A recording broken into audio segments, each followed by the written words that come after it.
Wall Street. Economic indicators. Who knows where this is going to end up? To understand the economy, you have to understand human nature. This podcast is powered by Acast. Are you giggly head? How are you, man? I'm good, thanks. Very good. Good to know. Good to know. How are you doing there? It's David with Giggly Davis here. All is good. I hope in your world you're getting the Christmassy feeling. You're going out. Restaurants are open, John. Bars are open. Pubs, pints are open. Crisps. Love it. Gastropubs.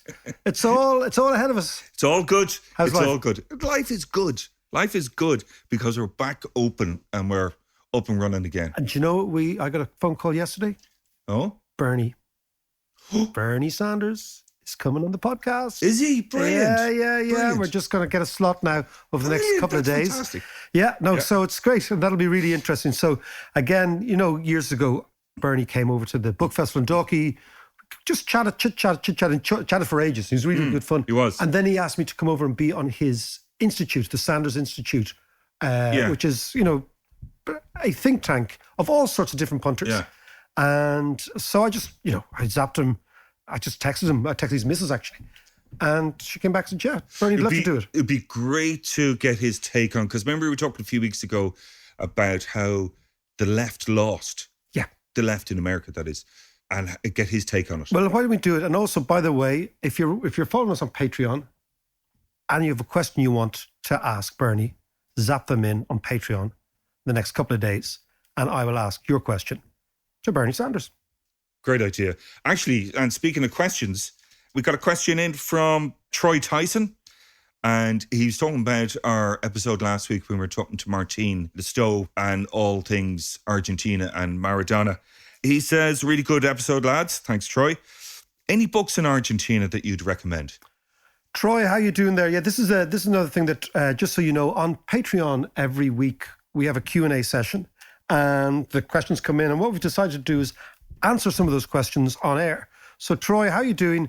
On Argentina, culturally, if you really want to read about Argentinian culture, anything by Borges, the Argentinian Nobel Prize winning novelist, anything by him will give you a sense of... Borges, okay? Will give you a sense of deep Argentinian culture, which, again, as Martin was saying, is this layered upon layered upon layered of immigrants who came in various different waves. So it is a fascinating story. But on the economics, Troy, I'll tell you, the best book to understand all those dynamics on Argentina and how it all came to a head in the 1990s and the massive, massive crisis they had in 2001 is The Return of Depression Economics by Paul Krugman. It's a lovely little book. Again, Krugman writes beautifully. It's a short book. It's 130 odd pages. And there's a fantastic description of the trap, the monetary trap that Argentina finds itself in. And it feeds off a chapter on Mexico and a chapter on Brazil. It's a lovely little book. So have a read of that. Paul Krugman, winner of the Nobel Prize for Economics. You know all that. The Return of Depression Economics. There's also a great movie called The Motorcycle Diaries. Actually, I haven't watched it in a while. Che Guevara. It's about Che Guevara before he became kind of the Che Guevara, going around with his buddy, basically on a road trip. Yeah. And kind of looking at we should Argentina. Do that. Oh, man, I'd love to do on that. a motorbike. Yeah. And Vespas. Yeah. We'd have to Tremor like mods. Vespa. A fair twanky car, actually. By the way, we're going to have this Q&A every second week. So, again, support us on Patreon. You're going to miss out if you're not in. And zap your questions in there. And again, what I was saying, just a special one for Christmas is questions for Bernie. What's on your mind, my friend? Anyway. Mr. Angry on the 7A. Yeah, there I am. Actually, there was a great episode, brilliant interview with your man, Andy Haldane, on Tuesday. Now, let's pick up on a few of his points because they were very interesting. Yeah, they were good. Particularly, there's loads of stuff and we can go over them all, but we'll be here for hours. But I'm particularly interested in this whole concept of meritocracy and the tyranny of meritocracy. This is all relatively new concept for me. First highlighted on this podcast when talking about how the Democrats went wrong and where they went wrong in the States. And I started thinking about that going, well, yeah, I can actually see that. But then Andy was talking about the tyranny of meritocracy as well. And yeah, it makes a huge amount of sense. But let's talk about that a bit. It's kind of counterintuitive. Like, so Andy was talking about it in the context of Brexit. He's trying to find out straws in the wind as to, he sets out like there was income inequality in the UK, generational inequality in the UK, and what he called spatial or geographical inequality. So basically you have rich and poor, young and old, north versus south, those big divides. Yeah. And he says, on top of that is a resentment on the part of one part of society against another, right? Yeah. And this is, I think, the coming battle in democracies. And it is between the meritocracy, people who believe, and let's put it this, there's people who believe they're special, right? Yeah. That they are the special ones. The sort of Mourinho's of the professional classes, the special ones, right? And what he's saying is that he goes back to a book, and I think we might have even mentioned this book. It's by Michael Young, right? And Michael Young was a Labour Party. Yeah, we did at in one of the episodes. Yeah, right. Yeah. If you follow English journalism, Toby Young, I think is his son, who is an English columnist and an opinion maker. Anyway, this book was written. It's extraordinary when you think about it, right? So the book is called The Rise of the Meritocracy. Now, most people, John, believe meritocracy. Okay, you get there on merit. That's good, right? Yeah, it's a good thing. But he's saying this book was written in the 50s. Now, this is what makes it so interesting, right? This book was written in 1958. So a long time ago, right? And what it was a warning from the future. So he positioned the book in 2030. And he said, be warned that a meritocratic class is going to emerge. This is the class of winners. It's like the SWAT class, right? Yeah. And they are going to run the society. And merit, he said, was IQ plus effort equals merit. So think about this, right? In the context of our leaving cert, right? The IQ, not EQ, not emotional intelligence, not soft skills, hard IQ plus effort equals merit. And the people who get to the very top of society based on this equation, the doctors, the lawyers, the economists, all these sort of professional classes become the top of society. And he was saying that's what they were worried about in the UK. So I think this is 1958. So they're all socialists, all the Labour Party guys, right? Of various hues. And the Socialist Party, the Labour Party in England, has always been a very broad church. Yeah. So you'd have like Marxists on the one side, and then kind of left of centre, wishy-washy liberals on the other side. So it's big, big church, right? But they're trying to figure out and imagine that Britain's going through the end of empire, and it's going to the end of the aristocracy. And they're thinking, okay, for hundreds of years, land dominated. If you had land in a feudal system, you became the aristocrat and you became the boss, right? Yeah. So that was the way. And then during the Industrial Revolution, the class that emerged at the top were the merchant class, the industrious class, right? And then, of course, in England, it was complemented by the fact that they had what I would call the empire class, the people who went out to India and robbed the kip, right? Or came out here and robbed the kip, right?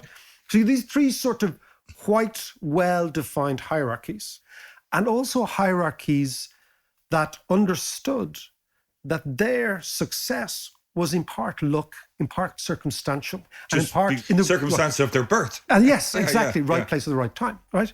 So Young is talking about the new class that's going to come is not an aristocracy, it's a meritocracy. And this new class is going to be defined by their educational achievements. And that's what Andy's talking about. So you basically get societies run by PhDs, right? Now, the problem for this, and this is really deep, is that if you get to the top based on merit, on your own perception, right, that you're special, that you deserve it, two things happen, John. One is you're unlikely to have much empathy for people who don't, because you can justify to yourself, well, I got here because I merited. I'm the special one. Yeah. And I worked hard. I worked hard. So I was bequeathed with this IQ, and then I worked my ass off. Yeah. And now I have everything. So if you're on the top and you're unempathetic, that's very dangerous. And he makes a point, it's very interesting in the book, Michael Young makes the point, is that the aristocracy, right, kind of knew, like if you're a chinless wonder, right? and red trousers. And red trousers, yeah, exactly, and a blazer, right? Right, that it was you're right. So in a way, they have this, remember what the Tory party in England had, which is this one nation idea, that we're kind of jammy, because we're aristocrats. Yeah. And consequently, ours, the noblesse oblige, is that the... that the noble, they have some obligation to the state, right? Because they just got lucky, right? Yeah. So in a way, the aristocracy had some sort of notion of luck, right? But what he's saying is that, and of course the industrialists had notion of luck as well, because they understood dynamics between workers and innovation and all that stuff. And the colonialists thought, well, we're the jammiest of all. We just happen to be born in the country that owns the world, right? Yeah. So they had a much more integrated view of the society and the role of luck. Now, if you have an aristocracy that emerges called a meritocracy, where there's no luck, as far as they're concerned. It's all hard work. It's all hard work and natural ability. What you find then is one thing is they don't have the empathy for the people below them, but the people below them, the people who fail in society, therefore, feel it's my fault. Because if it's a meritocracy and I didn't get there on my own merit, there's something wrong with me. Yeah. And that breeds a seething resentment. Now, the best way to look at this is through the lens of our mate, Tom Frank. Okay. Absolutely, yeah. He was talking about this. And the thing is that America is the ultimate in meritocracy. You know, it's all, the American dream is based on anybody can do it if you work hard enough, if you get that education, you get the SATs or whatever they call them over there, and you get into university and work hard. You know, you can be president. Well, it worked for Donny. It worked for Donny. But as Donny said, I love the uneducated. Well, this is the point, right? So if you think about the Democratic Party, and I'm going to talk about it here because Fine Gael is the meritocratic party here in Ireland. Yeah. And it's a very dangerous position that they find themselves in. And I think they're going to have to dance around that particular pin to try and embrace something broader. Okay, but back to the Hillary Clinton Democrats allied with three extraordinary parts of America, right? The Democratic Party became the party of merit. Right? Andy was talking about Tony Blair having the Labour Party. New Labour was a meritocratic project. But the Clinton Democrats were one. So the Clinton Democrats decided, you know, this working class base we have, Irish, Italian workers, you know, in the cities, we're going to forget them and we're going to become the party of hedge fund managers. So Hillary Clinton, basically in her last 3 days, it was an alliance between Wall Street, the Democratic Party, Wall Street, Silicon Valley and Hollywood. Yes. Right? Yeah. So you know all these like movie stars. Now, if you're looking at someone like George Clooney, for example, it's an out of this world proposition for the average dude to think I can be like him. No, you can't. Right? If you're looking at a hedge fund manager, a billionaire, again, it's like this is not your world. Or if you're looking at the guys from Google supporting the Democrat Party, you know, you're thinking, well, this is not my world. So suddenly the meritocracy that the Democrats involve themselves in becomes the elite, John. And this is then the narrative. That's the elite who are supporting these guys. And we, the people, the average guy left behind, is left behind. And as I've always said, John, people in a democracy might not have a stake, but they have a vote. This is the balancing. This is the great balancing of democracy. Has a vote. And they vote with Brexit and they vote against, you know, the elites. And that's what happens.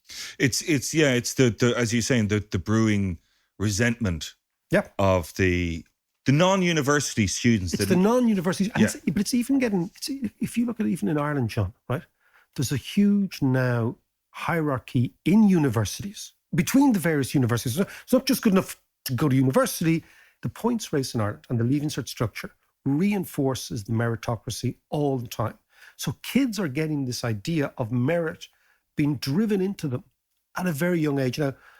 And the kids who don't do well in school, who go to school but are falling behind for no fault of their own in many cases, they feel really resentful of the annual jamboree. You know, it's great to celebrate people's intelligence, but this idea of photographs in the Irish papers of somebody get 500 points or 600 points, you know, so what you're doing is not only are you celebrating it, but in celebrating that type of brain, you're penalizing the other people. You're saying you are not meritus of this. And it's a tricky one though, because it is a tricky one. You know, you have to, like, if somebody works hard and does well, you know, fair play to you. But, you know, we got to be careful. It's a very fine line, because you don't go to university. That's not as in your fault. It's not wrong. It's not bad. It's just a different path. So I think we got to be very careful about creating this. It kind of tears society apart in many ways. Oh, yeah. You know, the haves and the have-nots is not based purely on money. It's based on education. I tell you what we'll do. We'll divide it into this, what I call them is the exam passing class. Yes. Okay, that that's might be a better way right, of putting it. right, Yeah. because that's what we're talking about. So there is a class that can pass exams. And, you know, I'm in it. I was good at exams, right? Okay, so it's an exam passing class. If the exam passing class gets to the top, and they're defined by their ability to pass exams, which is what actually is the issue. Yeah.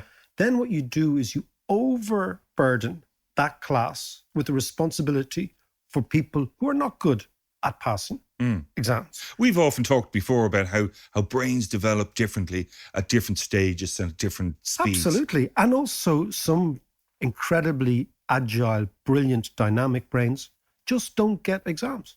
Yeah. You just don't get them. Like, I mean, Absolutely. you meet, and I mean, certainly, you know, I know this in this family because of Lucy's dyslexia. She looked at me like exam. She's like, "What's this all about, man? I want to sing for a living. I don't want to quote Shakespeare. That's not for me." And you could see her head going, "Man." Yeah. You know, so what you have is this extraordinary cleavage between the exam passing class and the rest. But what it does on societal levels is it bequeaths status to certain individuals and denies status for others. Yeah. And that's the fundamental issue, I think, because everybody wants to count. Everybody, the whole sense of being a human being is that I am here. I can make a difference. I am an important person. I have something to say. And if you rob people of status and you rob people of the right to communicate that, and you say, well, in actual fact, you're a second-rate citizen. Why? Because you didn't do your Leaving Cert and go on and do a master's and yada, yada, yada. And actually, John, it's very old, this. Go on. Let's go to Aristotle. Why not? Do you remember, I was talking to you about Plato and Aristotle last week? Yes. Right? The Socratal. The Socratic way of talking, right? The Socratic way of talking. But the Greeks' whole idea, Greek philosophy, is this idea of know thyself. Who am I? Yeah. Who am I, the deep person, right? But their idea was also this idea of the polity, right? Of the citizen, of the informed citizen, right? And at the informed citizen was somebody who believed in the common good. And this is what, I'll read you some stuff, right? You know, the critical thing for societies, John, is this notion. And Aristotle's politics is a defense of the values that make the citizen at the center of society. And those values are all about common values, community values. So the good citizen in Greece was a virtuous person, wasn't a swotty person. That was a characteristic, but it wasn't a value. And I can tell you something that's always struck me about the difference, I might have talked to you before about between resume qualities, CV qualities, and eulogy qualities. I've been ever noticed at funerals. As we get older, John, I'm more. Yes, we go to more and more. Yeah, but what I'm interested in is what people say about you at your funeral and what you put on your LinkedIn page. Okay? Now, listen to me, right? So I don't have first-hand experience. I don't, not yet. Yeah. Right, okay. Of neither. Right, but if you think of what people put on their LinkedIn page, the qualities that they project. I'm assertive. I'm a very good executor. Yeah. I'm single-minded. I am driven.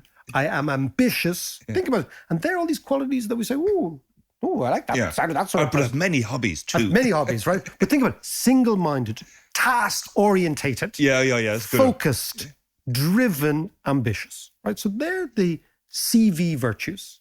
But then when we die, what do people say about us? They say, was he kind?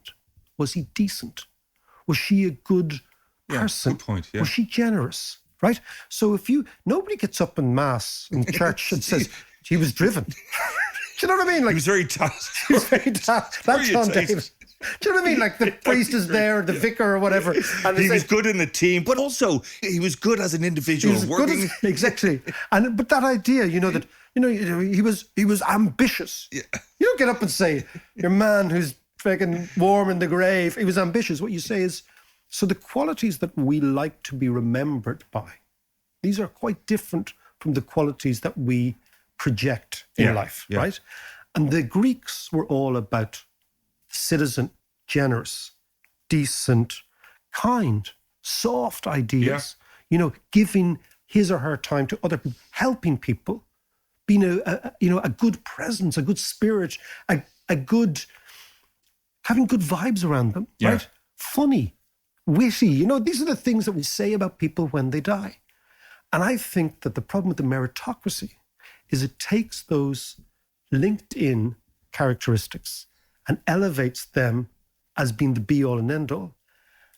And it denigrates the very characteristics that humans want to be actually remembered by. And this is a conflict. But that was the whole idea of universities in the first place, wasn't it?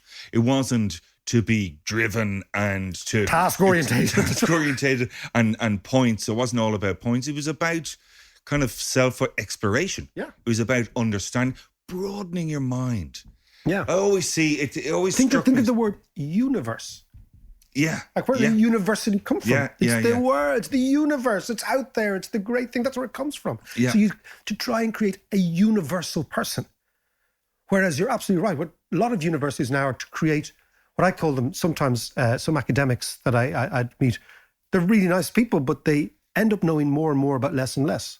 Yeah, well, that's it. And they end up knowing everything about nothing at the end. So my specialist is, that's why I've always think in economics, you should have more GPs and less brain surgeons. Yeah. You're generalists. You say, I can figure that out. But, even if you think of, there's a thing in academia called peer-reviewed papers. Yeah. Right? Which is the be-all and end-all.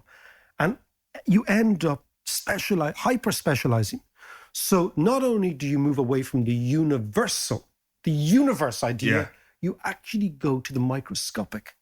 And you end up being a microscopic person rather than a universal quantum person. level. Yeah, exactly. But myself and JM were talking about this earlier, and he used the expression of, you used to go to university to learn, to grow, to broaden your mind, all the rest. Now you go to university to optimize yourself. It's about efficiency. It's about kind of doing the best you can. I always look at these kind of things, use the analogy of trees and forests. If you have people packed together, competing like conifer forests, you tend to get very straight, narrow trunks, tall trees. Whereas you look at an oak tree that grows slowly, but is much rounder and bigger, just kind of represents... And more beautiful. Just represents that kind of... that difference between the optimization in university and the self-exploration and, broadening the mind. So but you're right. I like the metaphors. We're good at metaphors today. So universities should be called microversities. Yes, yeah. Not universities, but microversities. Really, they should. And the other point is a lot of people do university courses in order to maximize the income they think they're going to get by that credential, that piece of paper. Yeah. And we're into all sorts of other stuff. Credentialism, this idea that people are mandated by somebody else, by the credentials somebody gives you. That's right. And that again, so if you don't have the credentials, you're not allowed to speak. Yeah, I see this on Twitter all the time. It just amazes me. For what? And if somebody, you can see people putting in their name and their handles, doctor, PhD, or, MD or whatever. It's like, get out of here. No, but the danger is then, John, the other danger is that we flip to the other extreme, which is that we decide to denigrate real skill and expertise, right? Yeah. Because you need experts as well. Like we talked about the vaccine, you need people who understand DNA to make that stuff. So, and again, this is there's another book on this, John. There's another book just doing the rounds now. JM's reading at the moment, which is a guy called Michael Sandel.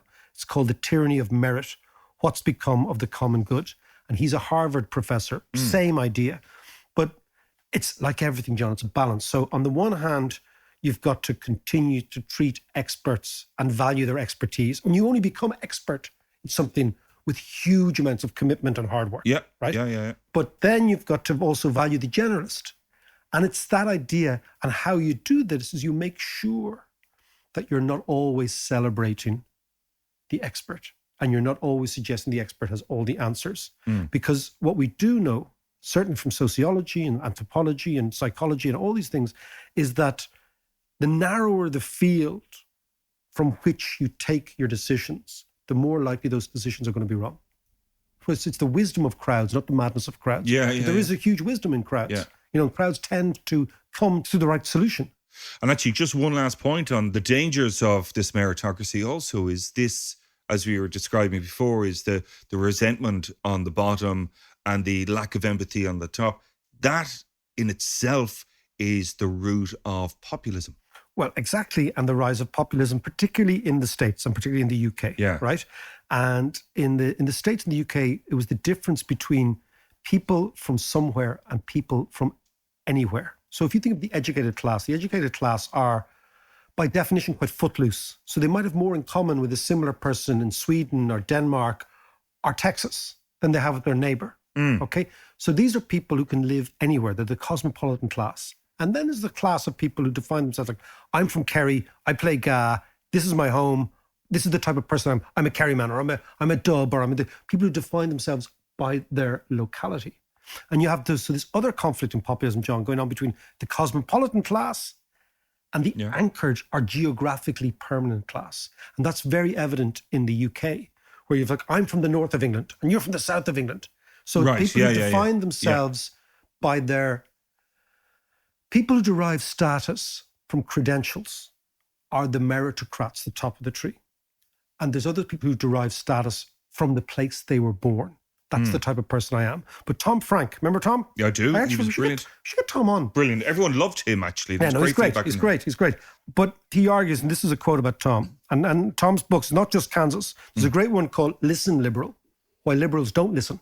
Right. Because he's saying the elite, I'm not going to listen to you because I know everything. Yeah. And he says, he's talking about Frank, it says, Frank argued that all the education talk distracted the Democrats from thinking clearly about the policies that had led to inequality, noting that productivity rose during the 1980s and the 1990s, but wages did not.